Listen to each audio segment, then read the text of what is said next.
마지막 수업. 어느 알자스 소년의 이야기. 그날 아침 나는 학교에 몹시 늦게 되었습니다. 그래서 아멜 선생님께 꾸중 들을까 겁이 났습니다. 순간 아예 수업을 빼먹고 그냥 들판을 쏘다닐까 하는 생각도 했습니다. 날씨는 너무나 따뜻하고 맑았습니다. 하지만 그런 마음을 억누르고 나는 서둘러 학교를 향해 뛰어갔습니다. 면사무소 앞을 지나는데 많은 사람들이 조그만 게시판 앞에 서 있는 것이 보였습니다. 2년 전부터 우리는 나쁜 소식이란 나쁜 소식들은 모두 이 게시판을 통해 알게 되었습니다. 전쟁에서 졌다는 것, 징병, 사령부의 명령 같은 소식들이었죠. 또 무슨 일일까? 그런데 광장을 가로질러 다급하게 뛰어갈 때 대장장이 바슈테르 아저씨가 나를 향해 소리쳤습니다. 그렇게 서두를 필요 없다. 어차피 지각 같은 건 없을 테니. 나는 아저씨가 나를 놀리는 거라고 생각하면서 숨을 헐떡이며 아멜 선생님의 작은 앞마당에 들어섰습니다. 열린 창문 너머로 이미 제자리에 앉아있는 친구들의 모습과 아멜 선생님이 그 무서운 쇠막대를 팔에 끼고 왔다 갔다 하는 모습이 보였습니다. 어쩔 수 없이 나는 문을 열고 그 조용한 교실 한가운데로 들어가야만 했습니다. 그런데 웬일입니까? 아멜 선생님께서는 나를 보고도 화난 기색도 전혀 없이 아주 부드럽게 말씀하셨습니다. 프란츠, 어서 네 자리로 가서 앉아라. 널 빼고 수업을 시작할 뻔했구나. 나는 의자를 뛰어넘어 재빨리 책상에 앉았습니다. 두려움이 조금 사라지자 나는 선생님이 장학사들이 오는 날이나 상장을 주는 날 입으시던 멋진 푸른색 프로코트와 얇은 가슴 주름 장식이 접힌 셔츠, 그리고 술을 놓은 검은색 비단 모자를 쓰고 계시다는 것을 알아차렸습니다. 더구나 교실 전체가 평소와는 달리 왠지 엄숙한 분위기였습니다. 무엇보다도 나를 놀라게 한 것은 교실 뒤쪽, 평소엔 비어있던 의자에 마을 사람들 몇 명이 우리처럼 조용히 앉아 계신 광경이었습니다. 삼각모를 쓴 오제 영감님, 그리고 몇몇 분이 더 계셨습니다. 그분들 모두 슬픈 표정이었습니다. 내가 이 모든 것에 어리둥절해하고 있는 동안 아멜 선생님이 교단으로 올라와 아까 나를 맞을 때의 그 부드럽고 엄숙한 목소리로 말씀하셨습니다. 여러분, 이것이 저와 여러분과의 마지막 수업입니다. 모든 알자스와 로렌 지방의 학교에서는 독일어로만 수업을 하라는 명령이 베를린으로부터 왔기에 내일은 새로운 선생님이 오실 겁니다. 오늘이 여러분의 마지막 프랑스어 수업입니다. 그러니 모두들 열심히 들어주시길 바랍니다. 선생님의 이 몇 마디는 내 마음을 어지럽혔습니다. 아, 나쁜 놈들. 면사무소 앞에 붙어있던 내용이 바로 이것이었구나. 나의 마지막 프랑스어 수업이라니. 이제 겨우 쓸 줄 알게 되었는데 이제 더는 배울 수 없다니. 방금 전까지만 해도 읽기 지루하고 들고 다니기 무겁기만 했던 나의 문법책과 이야기 성경책이 이제는 헤어지기 힘든 오랜 친구처럼 느껴졌습니다. 아멜 선생님도 마찬가지였습니다. 선생님이 곧 떠나시게 되면 다시는 뵐 수 없다는 생각이 그동안 선생님께 벌을 받고 자아 막대로 맞은 일도 잊게 했습니다. 가엾은 선생님. 선생님의 예복도 마지막 수업의 경의를 표하기 위해 입고 오신 것이었습니다. 그때서야 나는 왜 마을 어르신들이 교실 뒤에 앉아 계시는지 이해할 수 있었습니다. 그것은 또한 40년 동안 충실히 봉사하신 선생님에 대한 감사와 사라진 조국에 대한 의무감의 표시이기도 했죠. 한참 이런 생각을 하고 있을 때 선생님께서 내 이름을 부르셨습니다. 내가 외울 차례였던 것입니다. 하지만 나는 첫 마디부터 틀렸고 감히 고개도 들지 못한 채 서글픈 마음에 우물쭈물하며 서 있었습니다. 프란츠야, 선생님은 널 야단치지 않겠다. 넌 충분히 벌을 받고 있으니까 말이야. 사람들은 매일 이렇게 생각하지. 시간은 많아. 내일 배우면 돼. 그래서 결국 무슨 일이 벌어지게 됐는지 너도 보고 있지 않니? 이제 저 사람들이 이렇게 말해도 뭐라고 할 말이 없잖니. 그것 보시오. 당신들은 프랑스인이라면서 자기네 언어를 읽을 줄도 쓸 줄도 모르지 않소. 하지만 프란츠, 너의 잘못만은 아니란다. 우리 모두 너와 마찬가지로 자기 잘못을 반성해야 해. 그러고 나서 아멜 선생님은 우리들에게 프랑스어에 대해 설명하기 시작했습니다. 프랑스어가 세상에서 가장 아름답고 가장 정확하고 가장 확실한 언어라고 하셨습니다. 또한 우리가 프랑스어를 잘 간직해야 하며 절대로 잊어서는 안 된다고도 하셨습니다. 어떤 민족이 노예가 되더라도 자신들의 언어만 잘 간직한다면 감옥의 열쇠를 가지고 있는 것이라고 하시면서요. 나는 수업 내용이 머리에 쏙쏙 들어와 박히는 것에 스스로 놀랐습니다. 내가 이렇게 열심히 수업을 들은 적도 선생님께서도 이토록 열심히 설명을 해주신 적도 없었습니다. 가엾은 선생님은 떠나시기 전 자기가 알고 있는 모든 것을 한꺼번에 우리의 머릿속에 넣어주시려는 것 같았습니다. 이날을 위해 아멜 선생님은 새로운 교본을 준비해 오셨는데 거기에는 둥글고 예쁜 글씨체로 프랑스, 알자스, 프랑스, 알자스라고 쓰여 있었습니다. 우리들 모두 얼마나 열심히였고 얼마나 조용했었는지. 학교 지붕 위에서는 비둘기들이 낮은 소리로 구구거렸습니다. 그 소리를 들으면 난 생각했습니다. 비둘기들한테도 독일어로 노래하라고 강요하지는 않을까? 이따금 책에서 눈을 들어볼 때마다 아멜 선생님이 교단에서 꼼짝 않고 자기 주변의 물건들을 응시하는 것을 볼 수 있었습니다. 마치 이 조그만 학교에 있는 모든 것들을 눈에 담으려는 듯 말입니다. 생각해 보세요. 선생님은 40년 동안 같은 마당을 바라보며 같은 교실, 같은 자리에 계셨습니다. 하지만 선생님은 기운을 내서 끝까지 수업을 하셨습니다. 교실 뒤쪽에 계시던 오재 영감님은 돋보기를 쓰고 아이들과 함께 손에 든 철자법 책을 한 글자 한 글자 더듬거리며 읽으셨습니다. 그의 목소리는 감정이 북받쳐 떨리고 있었는데 그 소리가 너무 이상해서 우리는 웃어야 할지 울어야 할지 헷갈렸습니다. 이 마지막 수업을 나는 평생 잊을 수 없을 겁니다. 갑자기 교회 시계가 정오를 알렸고 곧 3종기도 시간이 되었습니다. 그와 동시에 훈련을 마치고 돌아온 프러시아 군인들의 나팔 소리가 우리 교실 창문 밑에서 들렸습니다. 아멜 선생님이 매우 창백한 얼굴로 교단에서 일어나셨습니다. 선생님의 키가 그렇게 커 보였던 적은 없었습니다. 여러분,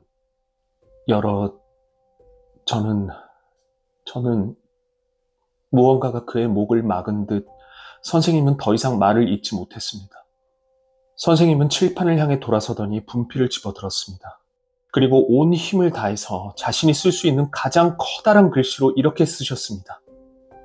프랑스, 만세. 선생님은 그 자리에서 벽에 머리를 기댄 채 한참을 아무 말 없이 계시다가 손짓으로 우리에게 말씀하셨습니다. 이제 다 끝났다. 어서들 가거라. 어머니들, 파리 포위 시절의 기억.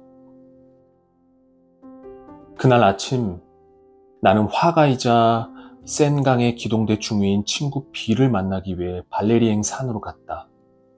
순찰하는 수병처럼 우리는 요새 문 앞을 왔다 갔다 하며 파리와 전쟁, 그리고 이제는 곁에 없는 친구들에 대해 이야기를 나누었다.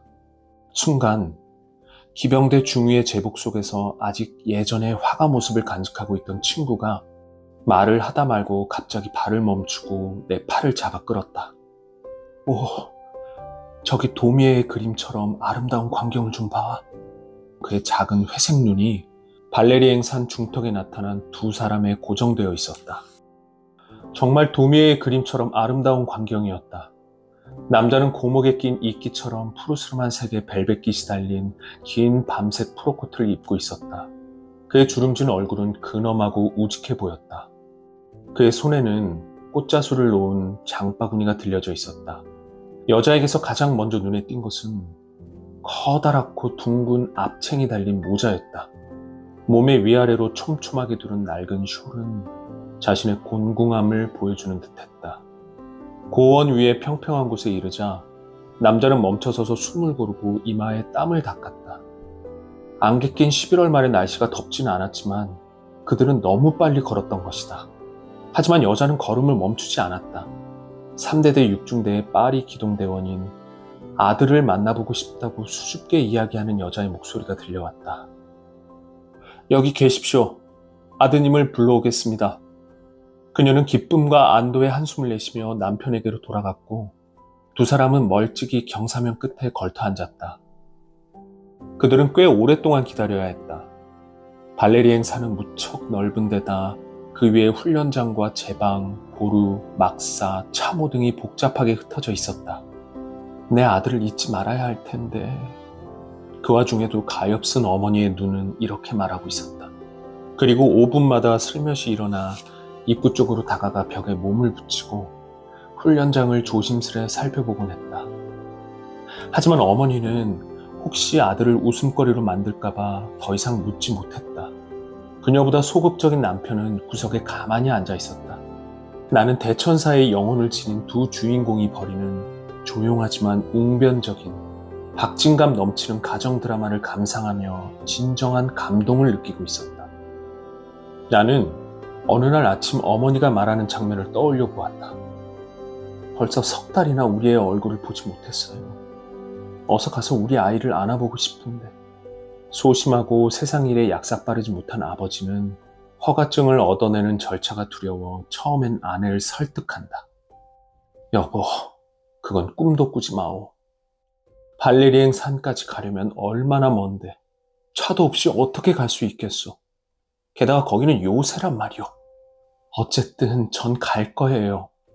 아내가 원하는 건 무엇이든 해주고 싶은 남편은 결국 일을 추진한다. 이렇게 도청과 시청, 군사령부, 경찰서를 찾아다니던 어느 날 저녁, 드디어 그가 사령관의 허가증을 주머니에 넣고 집으로 돌아온다. 다음 날 쌀쌀한 날씨 속에 그들은 새벽에 일어나 불을 밝힌다. 아버지는 몸이라도 녹이려고 간단한 식사를 한다. 하지만 어머니는 입맛이 없다며 끼니를 거른다.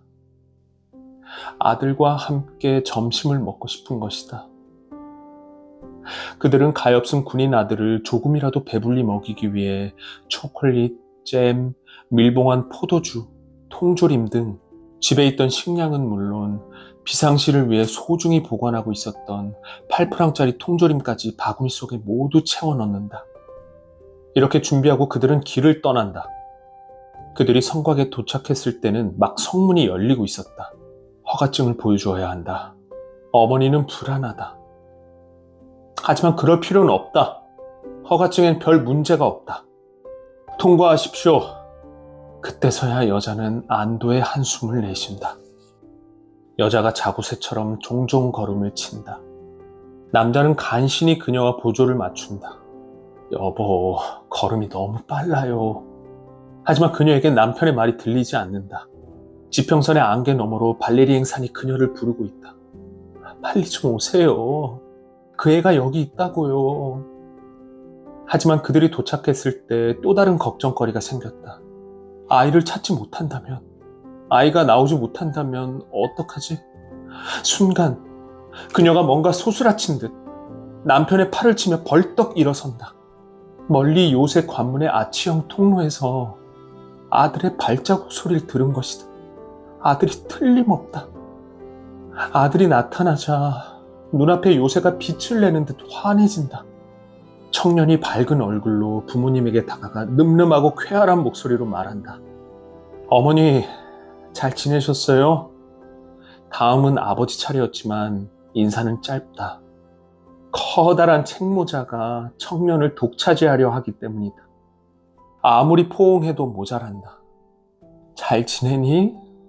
옷은 따뜻하게 입고 다니고 아들의 볼에 입을 맞추고 눈물을 흘리다가 엷은 미소를 지으며 발끝부터 머리끝까지 깊은 사랑의 눈빛을 보내고 있다. 석 달 동안 미뤄두었던 모정을 한꺼번에 쏟아내려는 것이다. 감정이 북받치기는 마찬가지지만 아버진 애써 내색하지 않으려 한다. 이 아름다운 기쁨의 순간 갑자기 나팔 소리가 울린다. 소집이에요. 지금 가봐야 해요. 뭐라고? 점심도 같이 못하고? 안 돼요. 그럴 수 없어요. 저 요새 꼭대기에서 24시간 보초를 서야 해요. 이런... 그녀는 더 이상 말을 잇지 못한다. 세 사람은 한참을 아쉬운 표정으로 마주본다. 아버지가 먼저 말을 꺼낸다. 그럼 이 통조림이라도 가져가거라. 그런데 작별의 아픔과 감동 속에서 그 빌어먹을 통조림이 보이지 않는다. 아, 통조림 어디 갔지? 라고 외치는 그 목소리는 얼마나 가슴 아픈지. 결국 통조림을 찾아냈고 마지막 긴 포옹을 한 뒤 아들은 뛰어 요새로 돌아간다. 상상해보라. 그들은 아들과 점심을 함께하기 위해 먼 길을 달려왔고 어머니는 성대한 축제를 기대하며 밤잠을 설쳤다. 이렇게 천국의 문이 반쯤 열리다가 일순간 닫혀버린 듯 기대했던 파티가 무산되었을 때처럼 비통한 경우가 또 있을까. 부부는 아들이 방금 사라진 관문에서 눈을 떼지 못한 채 한참을 그 자리에 못 박힌 듯 서 있었다. 자, 이제 갑시다. 아버지는 낙담하여 화가 난 듯 바구니를 흔들며 걷고 있었다. 오히려 어머니는 차분하게 고개를 숙이고 팔을 몸에 바짝 붙인 채 걸었다. 그러나 이따금 그녀의 좁은 어깨 위에서 낡은 숄이 경련하는 듯 떨리는 것이 보였다. 소년 첩자. 그의 이름은 스탠, 꼬마 스탠이었다. 스탠은 파리에 살았으며 마르고 낯빛이 창백한 아이였다. 스탠의 어머니는 이미 죽었고 그의 아버지는 해군 출신으로 탕플 지역의 작은 공원 관리를 맡고 있었다. 모든 파리 사람들이 스탠의 아버지를 알았고 그를 좋아했다. 개들이나 불황자들에게 공포를 주는 그의 거친 콧수염 밑에 어머니처럼 부드럽고 선한 미소가 숨어 있다는 것을 사람들은 잘 알고 있었다. 또한 그의 미소를 보려면 아드님은 잘 지내나요? 라는 한마디면 족하다는 것도 잘 알고 있었다. 스탠의 아버지는 아들을 무척이나 사랑했다. 저녁 때 아들이 수업을 마치고 그를 마중하러 올 때마다 그는 너무나 행복했다. 그러나 파리가 포위되면서 모든 것이 변했다. 가엾은 스탠의 아버지는 휘발유통들이 뒤죽박죽 쌓여 뒹구는 황량한 공원에서 담배도 못 피운 채 하루 종일 이것저것 감시해야 했고 아주 늦은 밤이 돼서야 돌아와 겨우 아들의 얼굴을 볼 수 있었다. 그래서 프러시아 군인에 대해 말할 때 그의 콧수염은 늘 떨리곤 했다.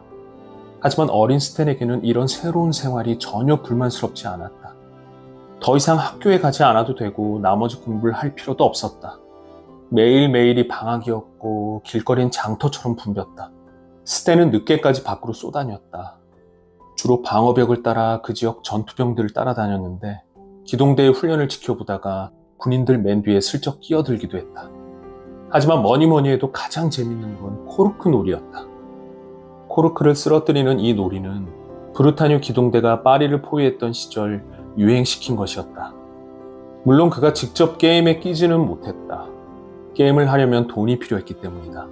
하지만 게임을 하는 사람들 구경하는 것만으로도 정말 즐거웠다. 스탠은 특히 한 사람, 파란색 긴 코트를 입고 백수짜리 동전을 4개에 거는 키다리에게 마음이 끌렸다. 그가 뛸 때면 코트 안쪽에서 은화 찰랑거리는 소리가 났다. 어느 날 키다리가 스탠의 발밑으로 굴러온 동전을 주우며 낮은 목소리로 속삭였다. 어때? 내가 부럽지.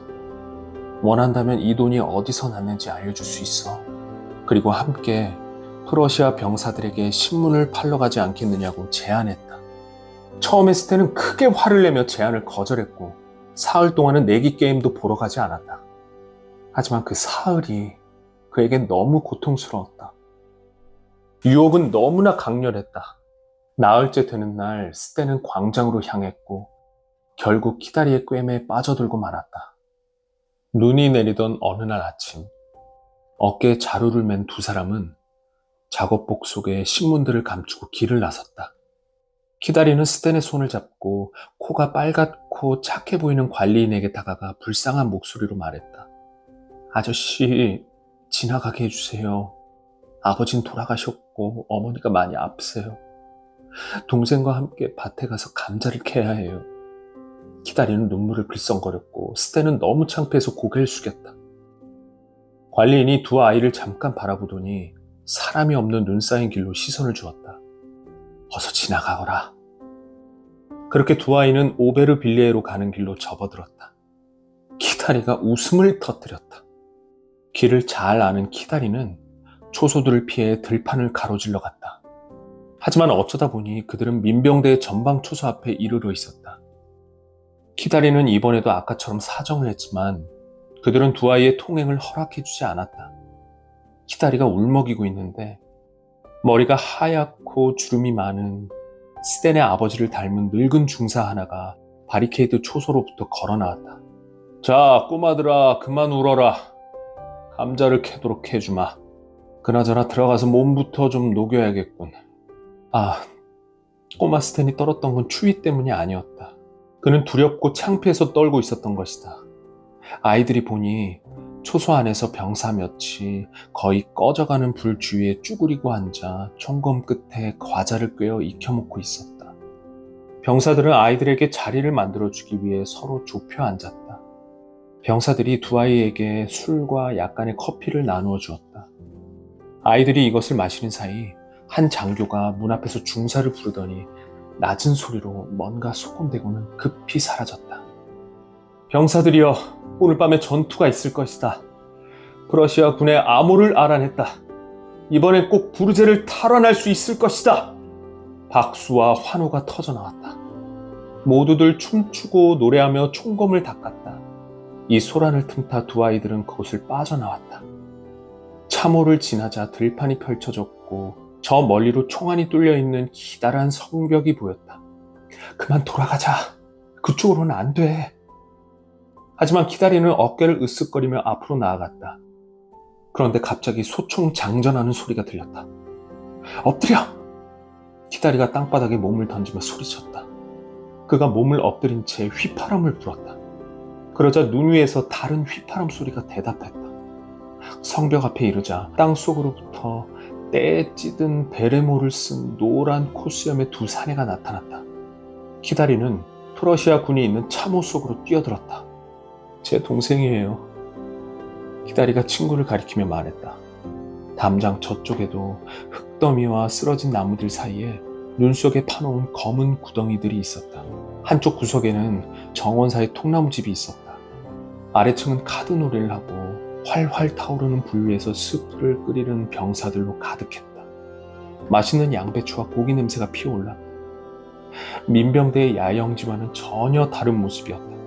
장교들이 있는 위층에서는 피아노를 치고 샴페인 병을 따는 소리가 들려왔다. 파리의 아이들이 들어가자 프러시아 병사들은 환호를 하며 그들을 맞아주었다. 두 아이들이 가지고 온 신문을 내놓았고 병사들은 아이들에게 마실 것을 따라주며 이야기를 시켰다. 장교들은 모두 거만하고 사나워 보였다. 하지만 키다리는 재치 있는 파리 변두리 말투와 불량스러운 어휘로 그들을 재밌게 해주었다. 군인들은 소년의 말을 따라하며 낄낄댔고 아이가 파리에서 가져온 잡다한 소식들을 들으며 즐거워했다. 조금 떨어진 곳에 다른 이들보다 조금 나이가 많고 진지해 보이는 프러시아 병사 하나가 스탠 쪽을 바라보며 책을 읽고 있었다. 아니, 시선이 스탠을 떠나지 않는 곳으로 보아 그는 책을 읽는 척하고 있을 뿐이었다. 그의 눈빛은 부드러웠지만 왠지 비난의 기색을 담고 있는 것 같았다. 마치 고향에 스탠의 또래 아들이 있는데 내 아들이 저런 짓을 하는 걸 보느니 차라리 죽는 게 낫겠어 라고 말하는 듯이. 그 순간부터 스탠은 누군가의 손이 심장을 꾹꾹 눌러대서 뛰지 못하게 하는 것 같았다. 불안감에서 벗어나려고 스탠은 술을 마시기 시작했다. 조금 후 그의 주위에 있는 모든 것들이 빙글빙글 돌고 있었다. 이어서 친구가 목소리를 낮추고 장교들이 다가가고 그들의 얼굴이 심각해지는 것을 보았다. 저 파렴치한 녀석이 민병대의 공격 계획을 미리 알려주고 있는 것이었다. 순간 술이 깬 스탠이 분노하며 몸을 일으켰다. 야, 그건 안 돼. 그럴 수는 없어. 그러나 키다리는 실실 웃으며 신이 나서 계속 떠들어댔다. 그의 이야기가 채 끝나기도 전에 장교들이 모두 일어났다. 그들 중 한 명의 장교가 문 쪽을 가리키며 아이들에게 말했다. 가라! 키다리는 찰랑대는 은하와 함께 총독이라도 된 듯 우쭐대며 밖으로 나왔다. 스탠도 고개를 숙인 채 그를 따라 나왔다. 자신을 가만히 쳐다보던 프러시아 군인 옆을 지나가며 스탠은 아주 슬픈 목소리로 그러면 안 돼. 그러면 안 돼. 라고 속삭이는 소리를 들었다. 스탠의 눈에서 눈물이 흘러내렸다. 들판으로 들어서자 아이들은 뛰기 시작했고 빠르게 처음 왔던 곳으로 되돌아왔다. 그들의 포대자루 안에는 프러시아 군인들이 준 감자들이 가득했다. 덕분에 아이들은 민병대의 참호를 무사히 통과할 수 있었다. 민병대의 참호는 야간 공격 준비로 분주했다. 나이든 중사는 행복한 표정으로 병사들의 배치에 만전을 기하고 있었다. 두 아이가 지나가자 중사는 아이들을 알아보고 부드러운 미소를 지어 보였다. 그의 미소가 꼬마 스탠의 마음을 얼마나 아프게 했던지 순간 스탠은 외치고 싶었다. 가지 마세요. 우리가 당신들을 배신했어요. 하지만 이미 키다리가 네가 불면 우린 총살이야 라고 겁을 준 탓에 그럴 수가 없었다. 두 아이는 돈을 나누기 위해 빈집으로 들어간다. 게다가 예쁜 은화들이 주머니 속에서 짤랑거리자 스탠은 앞으로 펼쳐질 코르크 내기를 떠올렸고 자신의 죄가 그리 끔찍한 건 아니라는 생각이 들었다. 하지만 몇 개의 성문들을 지나 키다리와 헤어지고 혼자 남게 된 뒤 이 불쌍한 꼬마의 주머니는 점점 무겁게 느껴졌고 가슴을 짓누르던 손도 그 어느 때보다 세게 죄어왔다. 지나가는 사람들은 그가 지금 어디서 오는 건지 다 알고 있다는 듯 매섭게 그를 노려보았다. 차 바퀴가 굴러가는 소리에서도 운하를 따라가며 연주하는 북소리에서도 스파이라는 소리가 들려왔다. 마침내 스탠은 집에 도착했다. 그리고 아버지가 아직 돌아오지 않은 것에 안도하며 무거웠던 은하를 베개 밑에 숨기기 위해 재빨리 자기 방으로 올라갔다. 그날 저녁 집으로 돌아온 스탠의 아버지는 그 어느 때보다도 기분이 좋아 보였다. 알자스의 사정이 좋아지고 있다는 소식을 들었기 때문이었다. 식사 시간 내내 이 옛날 군인은 벽에 걸려있는 자기 총을 바라보며 아들에게 흐뭇한 미소를 지었다. 네가 조금만 더 컸더라면 프러시아 놈들과 싸울 수 있었을 텐데. 8시가 되자 대포 소리가 들려왔다. 오베르빌리의 쪽이야. 부르제에서 전투가 벌어진 거야. 꼬마 스탠은 얼굴이 하얗게 질려 피곤하다는 핑계를 대고 제 방으로 들어갔다. 하지만 잠을 이룰 수가 없었다. 스탠은 민병대가 한밤중 프러시아군을 기습했다가 오히려 함정에 빠지는 장면을 상상했다. 자신을 향해 웃어주던 중사의 모습이 떠올랐고 그가 눈 속에 쓰러져 있는 모습이 아른거렸다. 그와 함께 얼마나 많은 사람들이 쓰러졌을까. 그 피해 대가가 몽땅 자신의 베개 밑에 있었다. 군인이었던 스탠 영감의 아들이 그런 일을 저지른 것이다. 눈물이 솟고 숨이 막혔다. 아래 광장에서 소집 명령 사이렌이 울렸고 기동대대가 출전하기 위해 점호를 하고 있었다. 이번엔 진짜 전투가 벌어진 것이다. 불쌍한 소녀는 흐느낌을 참을 수 없었다. 왜 그러니? 스탠 영감이 방으로 들어와 물었다. 아들은 더 이상 견딜 수 없어서 침대에서 뛰쳐나와 아버지의 발밑에 뛰어들었다. 그 순간 은화들이 바닥에 떨어져 굴렀다. 이게 다 뭐냐? 혹시 훔쳤니? 꼬마 스탠은 단숨에 자신이 프러시아 군인들을 찾아갔던 일과 거기서 한 일을 남김없이 말했다. 말을 하면서 스탠은 점점 마음이 편해지는 것을 느꼈다. 죄를 스스로 고백하자 짐이 덜어지는 것 같았다. 아버지는 무서운 얼굴로 아들의 이야기를 모두 듣고 있었다. 이야기가 끝나자 아버지는 두 손으로 얼굴을 감싸고 흐느꼈다. 아버지. 아들은 뭐라도 변명하고 싶었다. 이게 전부냐? 꼬마 스탠이 고개를 끄덕였다. 아버지는 자신의 총과 탄약통을 꺼내고 은화를 주머니에 넣으며 말했다. 그래. 이걸 돌려주러 가야겠다. 그는 더 이상 아무 말도 하지 않고 뒤도 돌아보지 않은 채 어둠 속으로 떠나는 기병대에 합류했다. 이후 누구도 그를 다시 볼 수 없었다.